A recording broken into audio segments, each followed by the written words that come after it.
ओम नमो नारायण मित्रों, कैसे हो आप सब। भगवान की दया से सब सदा सुखी रहो। तो मित्रों, मैंने कहा था जो विधि विधान बताया था चौकी बनाने का, क्योंकि साधना के लिए शक्तिपीठ का होना ज़रूरी है। तो मैंने जो बताया था शक्तिपीठ कैसे बनाया जाता है, एक बार और बता देता हूँ कि आपको क्या करना है। 1.5 फीट का गड्ढा निकालना है। कहाँ पर? आप जहाँ पूजा करते हो वहीं पर 1.5 फीट का गड्ढा निकालना है। 1.5 फीट का गड्ढा निकाल के आपको क्या करना है, 3 नारियल लेना है। तीनों नारियल को टकला कर देना है। टकला करने के बाद तीनों नारियल के आंखें और मुंह देखना है किधर है। और जैसे हम इंसान लोग जिस प्रकार टीका लगाते हैं, उसी प्रकार जो 3 नारियल लिए हो, जिन तीनों नारियल को टकला किए हो, उन तीनों नारियल को 7 कलर का टीका लगाना। अब 7 कलर का टीका कैसे लगाया जाता है? तो हम लोग तो सिर्फ माथे में लगाते हैं। तो 7 कलर का टीका घुमा करके घुमा करके घुमा करके घुमा करके घुमा करके घुमा करके 7 कलर का टीका एक नारियल में लगाना, टकला नारियल में। उसके बाद दूसरे नारियल जो टकला किए हो उसमें भी 7 कलर का टीका लगाना। उसके बाद जो तीसरे नारियल टकला किए हो उस तीसरे नारियल जो टकला किए हो उसमें भी 7 कलर का टीका लगाना। यानी तीनों जो नारियल ले हो, 3 नारियल, तीनों टकला नारियल में 7 कलर का टीका लगाना है। लगाने के बाद जो आपने 1.5 फीट का गड्ढा निकाला है, उस गड्ढे में तीनों नारियल को रखना है। अब किस तरफ रखना है, यानी कि जो 3 नारियल जो टकला नारियल है, उसे अब जो उनके मुंह हैं उसे किस दिशा में रखना है। तो आप जब साधना के दौरान बैठोगे तो वो तीनों जो नारियल रखे हो उनके आंखें और मुंह आपके तरफ हो। इस प्रकार आपको उन तीनों नारियल को रखना है उस 1.5 फीट गड्ढे में। 1.5 फीट गड्ढे में रख के क्या करना है, 21 बेलपत्र लेना है। 21 बेलपत्र उसी गड्ढे में डालना है, नारियल के एक टकला नारियल के करीब में। अब थोड़े से अपने मन पसंद फूल भी उसमें डालना है। डालने के बाद क्या करना है, 21 अगरबत्ती जलाना है और पूजा करना है। पूजा करने के बाद जो 1 लोटा पानी लिए हो, लेना भी पड़ता है पानी, 1 लोटा पानी लिए हो उसे अपने दाहिने हाथ में डालना। और वो जो रखे हो सामान जो भी डाले हो, 3 टकला नारियल, बेलपत्र, थोड़े से फूल और थोड़े से अपने मनपसंद मिठाई, उनके एक भांवर घुमा के छींटा मार देना। छींटा मारने के बाद आपको क्या करना है, उस गड्ढे को बंद कर देना है। उस गड्ढे को पूर्ण रूप से बंद कर देना है। बंद करने के बाद आपको क्या करना है, वहीं पर चौकी बनाना है, यानी आसन बनाना है। अब आपके ऊपर तय करता है कि आप कौन सा भगवान या कौन सा देवी का चौकी बनाना चाहते हो। जैसे कई लोग कृष्ण भगवान का चौकी बनाएंगे, कई लोग गणेश भगवान का चौकी बनाएंगे, कई लोग शनि देव का चौकी बनाएंगे, कई लोग हनुमान का चौकी बनाएंगे, कई लोग काल भैरव का चौकी बनाएंगे, कई लोग भगवान शिव का चौकी बनाएंगे, कई लोग नारायण के चौकी बनाएंगे। तो जो चौकी होता है वो शक्तिपीठ कहलाता है। शक्तिपीठ, तभी वहाँ पर शक्ति वास करता है। तो किस में शक्ति वास करता है? जो मैं बता रहा हूँ नियम, उसी में शक्तिपीठ वास करता है। तो आप लोगों ने जो गड्ढा किए थे जिसमें 3 टकला नारियल 7 कलर का टीका लगा के डाल दिए, 21 बेलपत्र डाल दिए और थोड़े अपने मनपसंद फूल डाल दिए और 21 अगरबत्ती जला के पूजा करके 1 लोटा पानी को जो है हाथ में लिए थोड़ा सा और घुमाकर छींटा मार के जो मिट्टी बंद कर दिए, उसी के ऊपर आपको चौकी बनाना है, यानी आसन बनाना है। तो आपने अब बनाना आसन, तो आप चाहे उसके ऊपर ईंट रखकर आसन बना सकते हो, चाहे आप जिस भी प्रकार हो आसन बना लेना। आसन बनाने के बाद क्या करना है कि आप कौन सा मूर्ति रख रहे हो, यानी कि काल भैरव, हनुमान, शनिदेव, कृष्ण, गणेश भगवान, तो आप मूर्तिक रख लेना। मूर्तिक रखने के बाद आपको क्या करना है, मूर्तिक का कान फूंकना है। जैसे कि मैंने पिछले वीडियो में बताया था कि मूर्तिक का कान फूंकना ज़रूरी है। तो अब कान फूंकने के लिए आपको क्या करना है, आपने जो है, जो मैंने 3 नारियल वाला जो बताया है गड्ढा वाला, वो तो पूर्ण होकर लिया आपने। उसके बाद में चौकी भी बना लिए। चौकी के ऊपर आपने चलो शिव शंकर महादेव का ही एक छोटे सी मूर्ति रख लिए। रखने के बाद आपको क्या करना है, एक पीला रंग का कपड़ा लेना है। इतना बड़ा पीला रंग का कपड़ा लेना है कि जिससे मूर्ति ढक जाए। मूर्ति छोटा सा लेना, तो मूर्ति को ढक देना पीले रंग के कपड़े से और अपने आप को आप ढक लेना। ढकने के बाद आपको ये जो बता रहा हूँ मंत्र, इस मंत्र को 3 बार उस मूर्ति के कान में फूंक देना। तो जितना भी इस संसार में देवता है, जैसे कि शनिदेव, श्री कृष्ण भगवान, काल भैरव, हनुमान, यीशु, नरसिंह, ये जितने भी देवता हैं, जैसे साईं बाबा, घासीदास, जैसे जितने भी इस संसार में देवता हैं, उन सब का कान किस मंत्र से फूंका जाता है, उस मंत्र को बता रहा हूँ, ध्यान से सुनो। तो अब आपने क्या किए कि आपने अपने को ढक लिए पीले रंग के कपड़े से और मूर्ति को ढक लिए। ढकने के बाद ये जो बता रहा हूँ, इस मंत्र को 1 बार पढ़ना, 1 बार फूंकना, 2 बार पढ़ना, 2 बार फूंकना, 3 बार पढ़ना, 3 बार फूंकना कान में उस मूर्ति के। उसके बाद चौथा बार मत फूंकना, ठीक है। तो मंत्र पढ़ के बता देता हूँ। ये सिर्फ देवता के लिए है, जो देव होते हैं उन्हीं के कान फूंका जाता है, देवियों का नहीं। देवी का एक और बताऊंगा। तो चलो, जितने भी संसार में देवता हैं उनके कान फूंकने का मंत्र इस प्रकार है। ओम गुरु श्री ब्रह्मा राम राम। ओम गुरु श्री ब्रह्मा राम राम। ओम गुरु श्री ब्रह्मा राम राम। बस इतने ही मंत्र है इसका। इस मंत्र को पढ़ के जिस प्रकार मैं 3 बार पढ़ के 3 बार फूंका हूँ, इसी प्रकार आपको 3 बार पढ़ के 3 बार फूंकना है मूर्ति के कान में। तो वह मूर्ति की जागृत हो जाएगा, ठीक है। उसके बाद वो जो भी मूर्तिक हैं, चाहे हनुमान का है, चाहे शनिदेव का है, चाहे काल भैरव का है, चाहे भगवान शिव का है, चाहे गणेश का है, कान फूंकने के बाद आप अच्छे से फिर पीले रंग के कपड़े को हटा देना। हटाने के बाद बोलना कि चेत सम्हारो। वो जो भी मूर्ति का आपने मढ़ायो काल भैरव, तो काल भैरव कहना चेत सम्हारो काल भैरव, ऐसे बोल के 3 बार थपोड़ी बजा देना, ठीक है। वो चेत संहार लेगा। अब मैं एक बार और पूर्ण गति से बता देता हूँ कि जैसे मुझे एक शक्तिपीठ बनाना है। शक्तिपीठ के बिना तंत्र मंत्र विधा विद्या अधूरा है। तो मैंने पिछले में भी बता दिया हूँ, लेकिन जिक्र करना पड़ता है। जब बता रहा हूँ तो पूर्ण जानकारी देना पड़ता है, चाहे वीडियो लंबा हो या ना हो, ठीक है। तो जब मुझे शक्तिपीठ बनाना है तो किसका शक्तिपीठ बनाना है, तो चलो मैं काल भैरव के शक्तिपीठ के बारे में बात करता हूँ। तो काल भैरव के शक्तिपीठ मुझे कैसे बनाना है, तो मैं जिस जगह पूजा करता हूँ काल भैरव का, उस जगह में 1.5 फीट गड्ढा कर दूंगा, यानी 1.5 फीट गड्ढा निकाल दूंगा।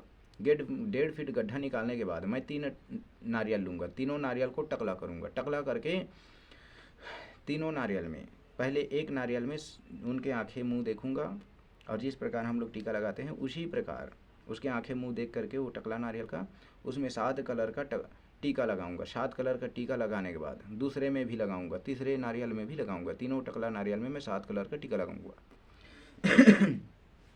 अब तीनों नारियल में 7 कलर टीका लगाने के बाद एक नारियल को पहले रखूँगा गड्ढे में, उसके बाद दूसरे नारियल को रखूँगा गड्ढे में, उसके बाद तीसरे नारियल को रखूँगा गड्ढे में।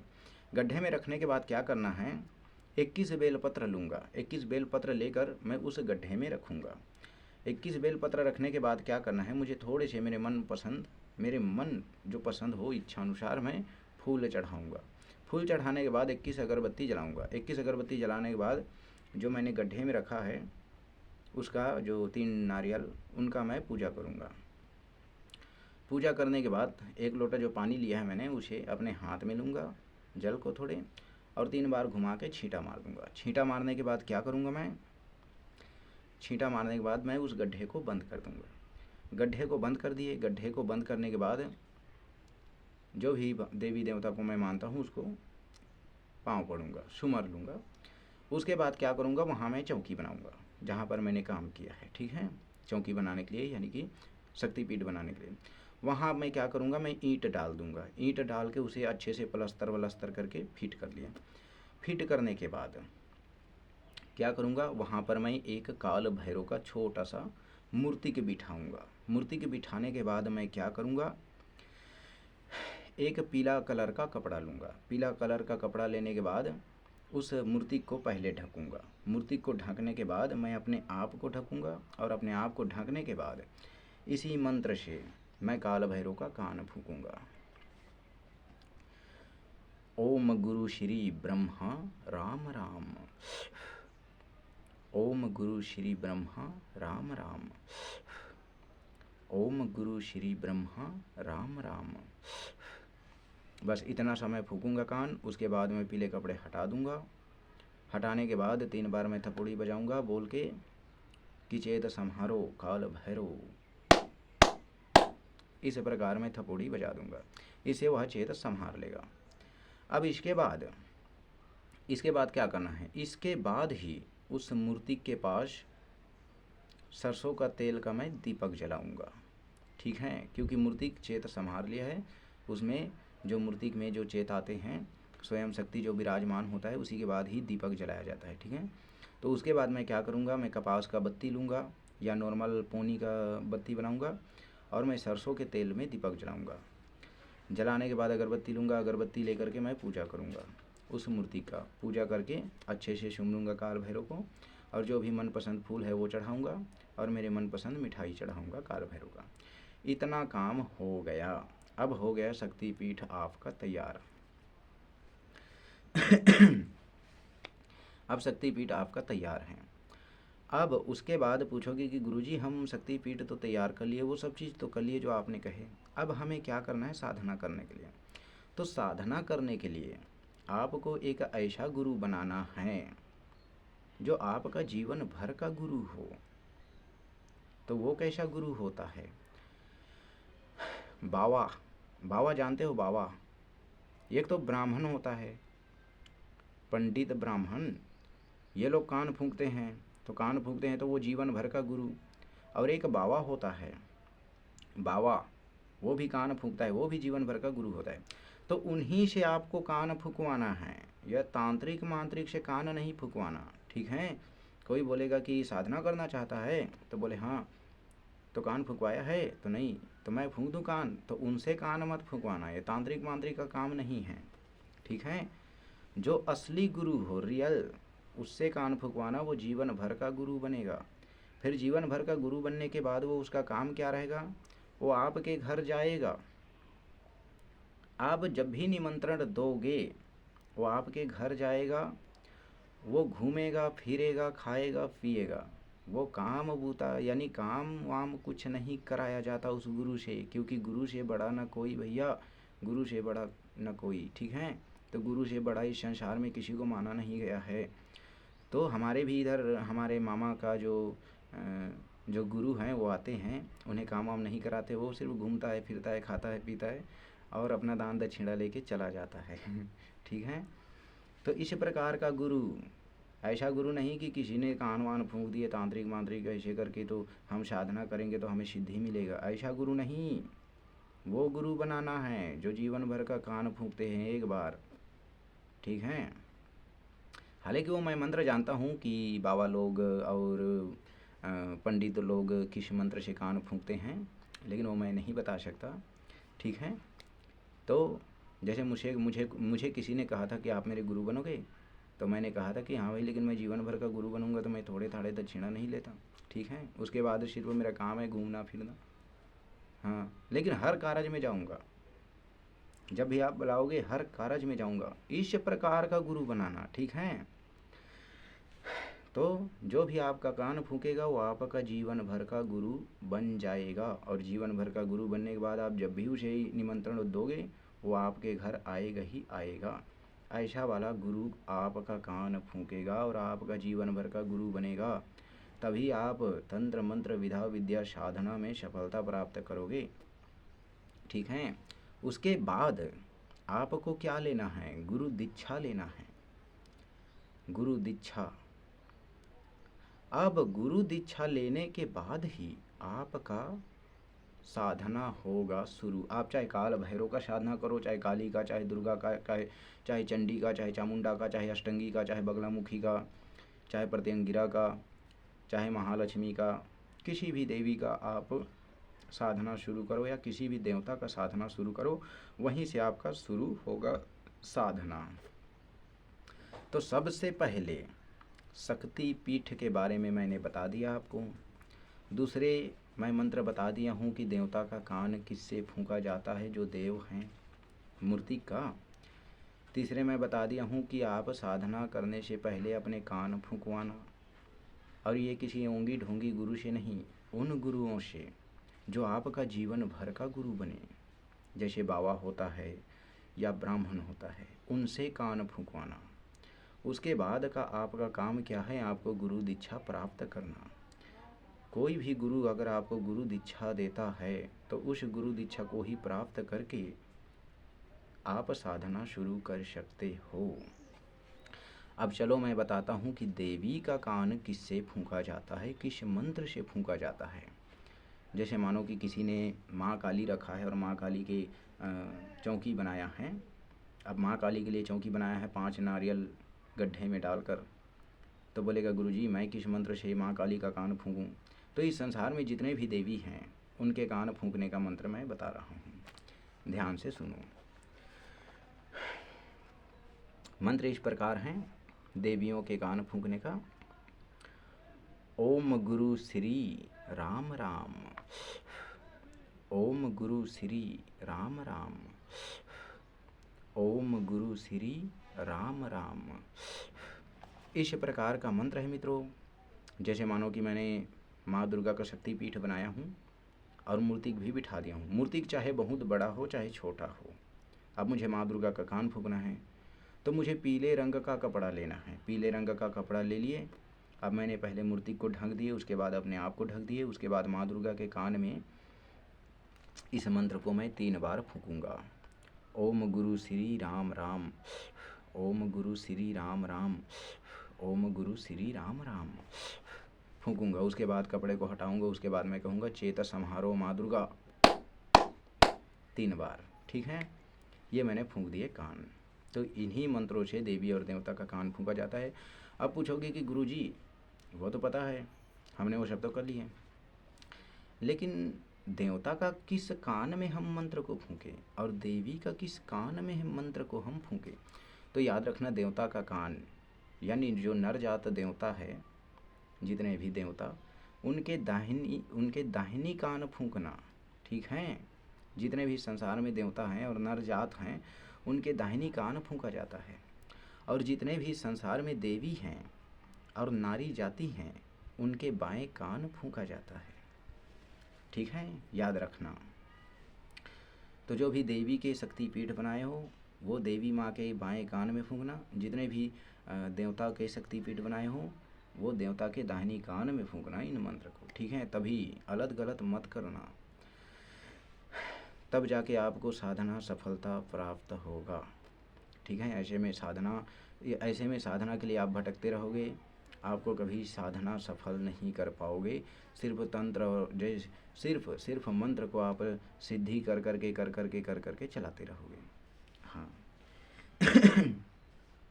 और ये जो बताया हूँ इससे आपको साधना होगा, पूर्ण होगा, और आपको पूर्ण सफलता मिलेगा साधना में, क्योंकि साधना के लिए शक्तिपीठ जरूरी है। और शक्तिपीठ बनने के बाद मूर्ति का जो है कान वान फूंकने के बाद आपको अपना कान फूंकवाना है। अपने कान फूंकवाने के बाद आपको गुरु दीक्षा प्राप्त करना है। गुरु दीक्षा प्राप्त करने के बाद ही आप जिस भी प्रकार का साधना जानते हो उस साधना को करो। चाहे आप बगलामुखी माँ का जानते हो, दुर्गा माँ का जानते हो, काली माँ का जानते हो, वैष्णो माँ का जानते हो, चंडी माँ का जानते हो, चामुंडा माँ का जानते हो, डोंगरगढ़ जो माँ है बमलेश्वरी उसके जानते हो, कामाक्षा माँ का जानते हो, त्रिपुर सुंदरी माँ का जानते हो, माई मदान्नड़ का जानते हो, माई मशानी का जानते हो, धूमावती का जानते हो, 10 महाविधा माँ का जानते हो। आप जिसके भी साधना करो संपन्न होगा ही होगा। ये जो मैं बता दिया हूँ पूर्ण रूप से। अब बोलोगे गुरुजी हमने शक्तिपीठ भी बना लिए, हमने कान वान सब कुछ पूर्ण कर दिए, उसके बाद शक्तिपीठ बनने के बाद हमने अपने कान भी फुंकवा लिए। अब हमने जब अपने कान फुंकवा लिए उसके बाद हमने गुरु दीक्षा भी प्राप्त कर लिए। अब गुरु दीक्षा प्राप्त करने के बाद हमें काल भैरव का साधना करना है, तो उसके लिए क्या क्या लगेगा, तो इसके बारे में मैं आप लोगों को और बाद में बताता जाऊंगा। सामान के बारे में भी और मैं आप लोगों को बाद में वीडियो में और अपलोड करूंगा, उन सब में मैं बताऊंगा। और कई जो हैं जानते हैं गुरुजी, उनसे भी सलाह मशवरा ले लेना अच्छे से कि काल भैरव का साधना किसे किया जाता है, माँ काली के साधना किसे किया जाता है, माँ दुर्गा के साधना किसे किया जाता है, माँ बगलामुखी का साधना किसे किया जाता है। इन सब का आप कई जो हैं जो गुरु हैं उनसे भी परामर्श ले लेना, उसके बाद ही साधना शुरू करना, ठीक है। और मेरे से परामर्श तो मैं और आप जो हैं अब वीडियो डालूँगा उसमें मैं बताऊँगा। मैंने आज शक्तिपीठ का पूर्ण कर दिया हूँ और मैं ये मंत्र को भी बता दिया हूँ। अब इसके बाद मैं मंत्र दूंगा तो वो होगा शरीर बंधन, ठीक है। 4 प्रकार का मैं ऐसा वज्र शरीर बंधन मंत्र दूंगा जिसे ना तो कोई तोड़ सकता है ना कोई मरोड़ सकता है। ऐसा वज्र बंधन शरीर का जो रक्षा मंत्र है मैं दूंगा, उसके बाद ही मैं साधना बांधने का मंत्र दूंगा, ठीक है। उससे पहले मैं साधना मंत्र नहीं दे सकता क्योंकि साधना के दौरान शक्तियाँ भी परीक्षा लेते हैं। हाँ, बहुत सारा शक्ति जो हैं परीक्षा लेते हैं और कई तो परीक्षा में आज तक असफल रहा, कई लोग आधा अधूरे छोड़ दिए साधना को, कई लोग तंत्र मंत्र में विश्वास ही ना करके बस लिख के रखा है पर साधना नहीं किए हैं। तो इस प्रकार का कई सारे लोगों के साथ हादसाएं होते हैं। तो मैं शरीर सुरक्षा मंत्र दूंगा, उसके बाद में शरीर सुरक्षा मंत्र के साथ साथ मैं रक्षा घेरा मंत्र भी दूंगा, उसके बाद ही आप लोगों को मैं साधना का मंत्र दूंगा, ठीक है। तो चलो आज मैंने बता दिया है कि किस मंत्र से आपको देवता का कान फूंकना है और किस मंत्र से आपको देवी का कान फूंकना है। और एक चीज़ और मैं बता देता हूँ, कान फूंकने के बारे में मैंने मंत्र बता ही दिया है। तो अगर कोई जैसे कि बीमार है, बहुत बीमार, जैसे मानो कि कई साल 4 साल हो गए 5 साल हो गए खाट पकड़े हुए हैं, या 3 महीना 6 महीना हो गया है खाट पकड़े हुए हैं रोग में बीमारी में, तो उनका कान कैसे फूंकना है और किस मंत्र से फूंकोगे तो वो ठीक होगा। तो चलो उस मंत्र के बारे में भी बता देता हूँ कि जैसे मान लो कि मैं कहीं गया घूमने और मुझे पता चला कि गुरुजी है ये जो 3 महीना हो गया है ये बीमारी में रोग में है और ये ठीक नहीं हो पा रहा है, इसके लिए कई फूंका झाड़ा करा लिए, कई जो हैं पूजा पाठ करवा लिए, ठीक नहीं हो रहा है, आप कुछ कर सकते हो। तो ठीक है भाई, मैंने देखा कि बहुत बीमार है, तो चलो भाई मैंने कहा कि ठीक है भाई जो हो सकता है कर दूंगा। तब जाके अगर नारी है तो उसके बाएं कान में, और अगर नर है तो मैं उसके दाहिनी कान में कौन सा मंत्र का प्रयोग करूंगा। ये सिर्फ मनुष्य को जो रोग बीमार पकड़ा हुआ है, जो 3 महीने 6 महीने साल भर हो गया, उसके कान में फूंका जाता है। इसको कोई भी फूंक सकता है, तांत्रिक मांत्रिक, ठीक है। तो मंत्र इस प्रकार हैं, जय जय सीताराम के, जय लक्ष्मण बलवान, जय कपीश सुग्रीव के, कहत चले हनुमान, दिखले नर्तन तुर कान फुकत हों लेके सीताराम के नाम, जय जय जय सीताराम, जय जय जय सीताराम, जय जय जय सीताराम। एक बार पढ़ना, एक बार फूंकना, 2 बार पढ़ना, 2 बार फूंकना, 3 बार पढ़ना, 3 बार फूंक देना, बस। तो इसके लिए आपको क्या करना है, सिर्फ एक लाल का कपड़ा मंगाना है, ओनली ऑन लाल कपड़ा होना चाहिए, ठीक है, पीला नहीं, नीला नहीं, ओनली ऑन लाल कपड़ा। लाल कपड़े को उस जो रोगी हैं उसके सर में ढक देना और अपने सर में ढक के इस मंत्र को अगर नर जाती है तो उसके दाहिने कान में इस प्रकार पढ़ के फूंक देना, जय जय सीताराम के, जय लक्ष्मण बलवान, जय कपीश सुग्रीव के, कहत चले हनुमान, दिख ले नर्तन तुर कान फुकत हों लेके सीताराम के नाम, जय जय जय सीताराम, जय जय जय सीताराम, जय जय जय सीताराम। इस प्रकार आपको नर्तन का कान फूंक देना है जो नर जाति। जैसे मानो कि मैं कहीं गया और कोई नारी है, कोई बेटी है, कोई माँ है या कोई बहन है जो 6-7 महीना हो गया खटिया पकड़े हैं, ठीक नहीं हो रहा है, बड़े बड़े बैगा गुनिया भी ठीक नहीं कर पाए, तो क्या करना है। तो मुझे बोला गुरुजी ये 6 महीना हो गया है, ठीक नहीं हुआ है और हो ही नहीं रहा है, बड़े बड़े बेगा गुनिया देख लिए। अच्छा भाई ठीक है, उसके बाद मैं लाल कपड़ा मंगाऊंगा। लाल कपड़ा मंगाने के बाद वो जो रोगी हैं उसके सर में ढकूंगा और मेरे सर में ढक करके मैं उनका कान फूंकूंगा। तो नारी जाति है, माँ है, बहन है, बेटी है, तो इसी प्रकार मंत्र को पढ़ूंगा। जय जय सीता राम के, जय लक्ष्मण बलवान, जय कपीश सुग्रीव के, कहत चले हनुमान, दिखले नारी तन तुर कान फूकत हों, लेके सीता राम के नाम। जय जय जय सीताराम, जय जय जय सीताराम, जय जय जय सीताराम। जय जय सीताराम के, जय लक्ष्मण बलवान, जय कपीश सुग्रीव के, कहत चले हनुमान, दिखले नारी तन तुर कान फूकत हों, लेके सीताराम के नाम। जय जय जय सीताराम, जय जय जय सीताराम, जय जय जय सीताराम। जय जय सीताराम के, जय लक्ष्मण बलवान, जय कपीश सुग्रीव के, कहत चले हनुमान, दिखले नारी तन तुर कान फूकत हों, लेके सीताराम के नाम। जय जय जय सीताराम, जय जय जय सीताराम, जय जय जय सीताराम। इस प्रकार कान फूंक देते हैं। तो जो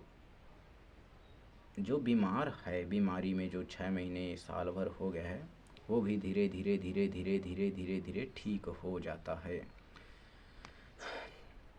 तो इसी प्रकार से मैं बता दिया हूँ आप लोगों को, और आप अपना भी दिमाग लड़ाना कि कैसे फूंका झाड़ा करना पड़ता है। ठीक है, मैंने पूर्ण सरलता से बताया है। अब इतने को भी समझ नहीं पाओगे तो क्षमा चाहता हूँ, बाकी सरलता से बताया हूँ मैं।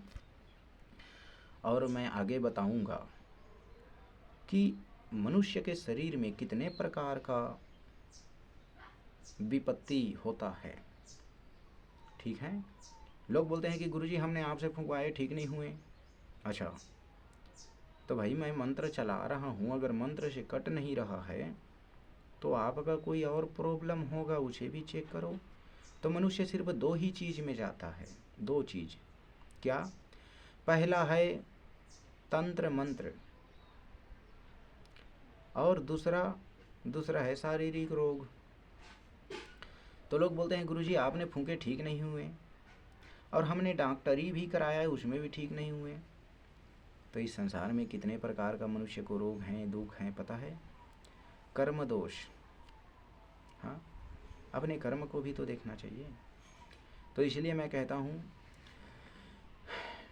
मैं जो है मेरा व्हाट्सएप नंबर देता हूँ, जिन्हें तंत्र मंत्र विधा विद्या अस्त्र शस्त्र टोना टोटका शक्ति से रिलेटिव कोई परेशानी हो, वो मुझे मेरे व्हाट्सएप नंबर पे अपना जो भी दुख है, जो भी परेशानी है, उसे लिख करके भेज दे। मैं पढ़ूँगा और मैं व्हाट्सएप में ही आपको जो है उसका जवाब दूंगा। लेकिन हाँ भाई, तंत्र मंत्र विधा विद्या अस्त्र शस्त्र टोना टोटका शक्ति से रिलेटिव कोई परेशानी है तो, ऐसा नहीं आपका शारीरिक परेशानी है और आप कहोगे कि मेरे शारीरिक परेशानी ठीक करो, वो मैं नहीं कर सकता। हाँ, अगर आपने कई लोगों से फूंका झाड़ा कराए और लोग जहाँ भी जाते हो तांत्रिक मांत्रिक के यहाँ बोलते हैं इसको कारण है, तब जाकर आप मुझे व्हाट्सएप करें। व्हाट्सएप में आपका परेशानी लिखकर भेज दें। मेरा व्हाट्सएप नंबर है 8109056831। ठीक है, एक बार और बता देता हूँ, मेरे व्हाट्सएप नंबर है 8109056831। इस व्हाट्सएप में आप अपने परेशानी के बारे में जो है लिख करके भेज दें, मैं देखूंगा, उसी में मैं आपको रिप्लाई करूंगा। और मैं फूंका झाड़ा करता हूं, उसका 221 रुपये लेता हूं। मैं सिर्फ यही कहता हूं कि पहले आप जाओ डॉक्टर के पास, आप किसी और दूसरे तांत्रिक मांत्रिक के पास भी फूंका झाड़ा करा कर देख लो। जब ठीक नहीं होता, हाँ, और आपको लगता ही है कि हाँ ये तंत्र मंत्र का खेला लीला है जो मुझ पे किया कराया लगा है, तब जाके आप मेरे पास फ़ोन लगाओ। यानी कि फ़ोन नहीं, आप मेरे व्हाट्सएप में मैसेज करो, मैं रिप्लाई करूँगा। हाँ भाई, इतना हो सकता है। और मैं फूकूँगा झाड़ूँगा तो मैं 221 रुपये लूँगा। आप चाहे किसी को 10,000 दिया हो, 15,000 दिया हो, 2,000 रुपये दिया हो, 1,000 रुपये दिया हो, वो मैं नहीं जानता। मैं सिर्फ 221 रुपये लेता हूँ। मैं व्हाट्सएप के ज़रिए फूंका झाड़ा करता हूँ, और 221 रुपये से आप ज़्यादा देना चाहो तो वो आपका इच्छा है। धन्यवाद। वो आपका मन इच्छा है। जैसे आप कहोगे गुरुजी आपने हमें ठीक कर दिए, हम 551 रुपये भेज देते हैं, वो आपका मन इच्छा है। मैं सिर्फ 221 रुपये ही लेता हूँ। धन्यवाद। तो आप सब सदा सुखी रहो और आप जुग जुग जियो। और कई लोग पूछ रहे थे कि वीडियो बनाओ गुरुजी, आगे वीडियो भेजो, तो वीडियो बना दिया हूँ। अब मुझे समय मिलने पर मैं शरीर का जो सुरक्षा घेरा मंत्र है, जो रक्षा घेरा जो शरीर सुरक्षा मंत्र है उसे डालूँगा। 4 एकदम भयानक सुरक्षा मंत्र दूंगा और सुरक्षा घेरा मंत्र दूंगा, ठीक है। उसके बाद ही मैं साधना का वीडियो, साधना कैसे किया जाएगा, किसके साधना करना चाहते हो, इसके बारे में मैं बात करूंगा। धन्यवाद। आप सब सदा सुखी रहो और सब जुग जुग जियो, और आपका परिवार सदा सुखी रहे और आपका परिवार सदा जुग जुग जिए, यही मेरे इच्छा है इस संसार में। धन्यवाद। और मुझे भी आशीर्वाद देना और आप सब सदा सुखी रहो। धन्यवाद।